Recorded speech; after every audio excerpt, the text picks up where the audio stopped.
dirigencia de la CONAIE ha sido clara en señalar que no permitirá minería en sus comunidades. Con este señalamiento y el anuncio por parte del gobierno de apoyar la expansión minera con su viaje a Canadá, ¿cuál es la situación real del sector, Lenin? Alejandra, ya nos acompaña María Eulalia Silva, presidenta de la Cámara de Minería del Ecuador. María Eulalia, buenos días, bienvenida a Contacto Directo. Lenin, gracias por el espacio. ¿Cómo entiende la industria minera, la que opera y la que tiene intereses en invertir aquí en el país, las declaraciones y las acciones advertidas por Leonidas Giza, el titular de la CONAIE, quien habla pues de conformar un frente antiminero para defender sus territorios y también de iniciar movilizaciones? El señor Giza, el Frente Nacional Antiminero, inclusive han amenazado públicamente a la población de Palo Quemado, diciendo que si es que proceden con la consulta ambiental habrá vidas que se pierdan. Así lo han dicho públicamente, Lenin. Sin embargo, el país y el progreso del país no puede estar atado a la agenda política de un personaje en específico. El desarrollo del país tiene que estar atado a la institucionalidad. Si es que una actividad económica, sea minera o sea de cualquier otra índole, cumple con todos los requisitos, cumple con una consulta ambiental, luego con una licencia ambiental, tiene todo el derecho de producir y de continuar sus actividades económicas. Ahora, eso en el discurso, en la práctica, ¿se pudo concluir la consulta en Palo Quemado? ¿O las advertencias, los señalamientos, las amenazas dieron pues resultado y el tema quedó allí trunco?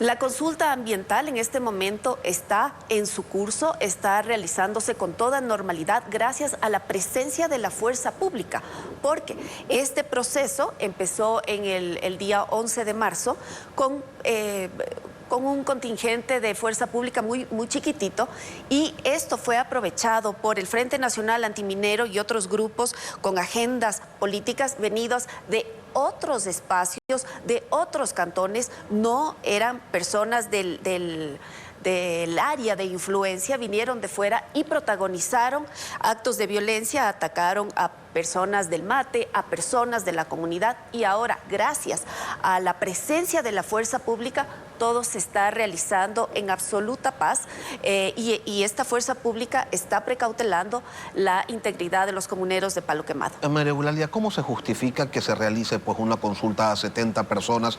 Es lo que señala Leonidas Giza, cuando la comunidad es mucho más amplia, tiene más de 1000 habitantes. No es cierto que se realice a 70 personas. El ámbito de donde se realiza la consulta ambiental responde a términos técnicos establecidos por el Ministerio del Ambiente y el Estado ecuatoriano. El sujeto consultado en este caso abarca un área de 1033 hectáreas, que son justamente el área que corresponde al área de directa influencia del proyecto. Es por eso que en esa área los habitantes de esa área son los habitantes que están invitados a participar a la consulta ambiental.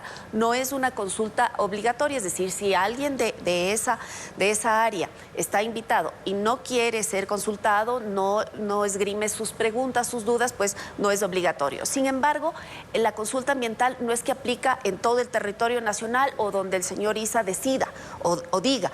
Esto responde, como digo, estrictamente a términos técnicos en donde se establece cuál y dónde está el sujeto consultado. ¿Y es vinculante o no su resultado?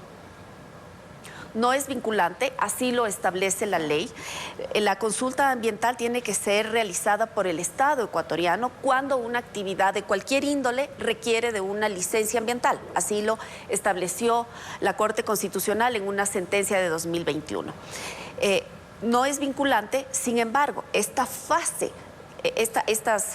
que tiene que pasar la consulta ambiental, lo que busca es recabar las dudas, las preguntas, las inquietudes que la comunidad de directa influencia pudiese tener respecto al desarrollo del proyecto. Finalmente, sí hay un pronunciamiento alrededor de si desean o no desean, pero el último en último término, quien decide es el Estado ecuatoriano, quien es el dueño y administrador de los recursos del subsuelo. Ahora, ante este escenario de oposición, de conflicto, ¿qué pasa con lo que se anunció en Canadá? Las empresas dijeron, queremos poner 4.800 millones de dólares, pero en un país con esos problemas, ¿realmente van a llegar los recursos? Lenin, antes de eso yo quisiera dejar establecido que no es que existe una oposición generalizada. Ya hemos visto en el caso de Palo Quemado, pero en otros casos también, que las comunidades de directa influencia no son contrarias a la minería. ¿Por qué? Porque entre otras cosas han venido desarrollando el proyecto desde fases tempranas de exploración. Los proyectos en este caso han establecido lazos fuertes con la comunidad, entonces no se oponen. ¿Quiénes se oponen?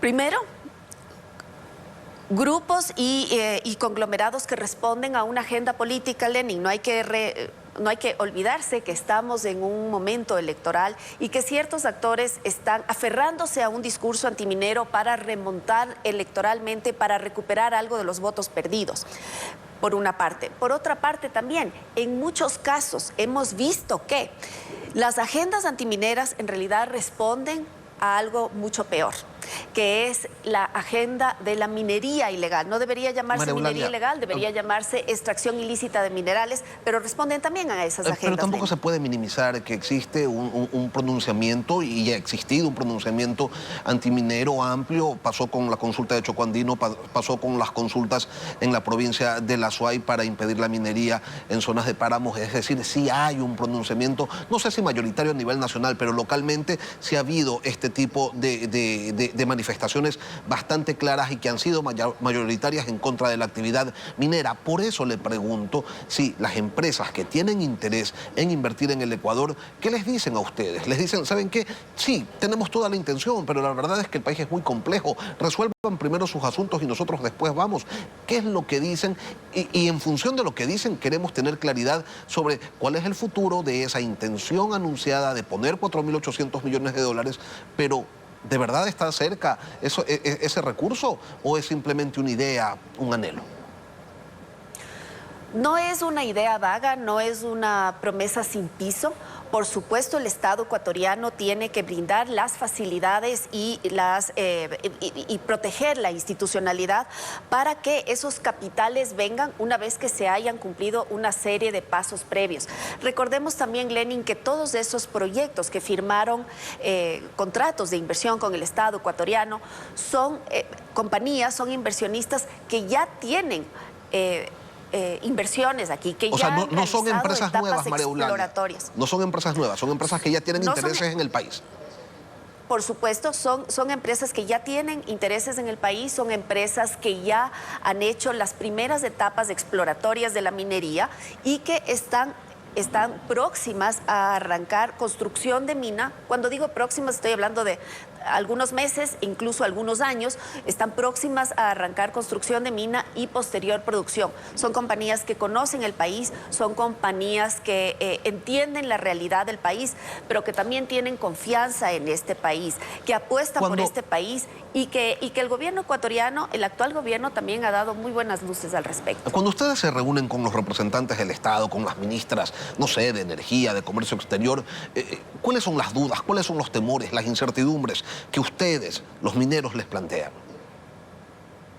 Mire, son algunas, pero básicamente una de esas y muy importante es que la política del Estado permea toda la cadena de mando.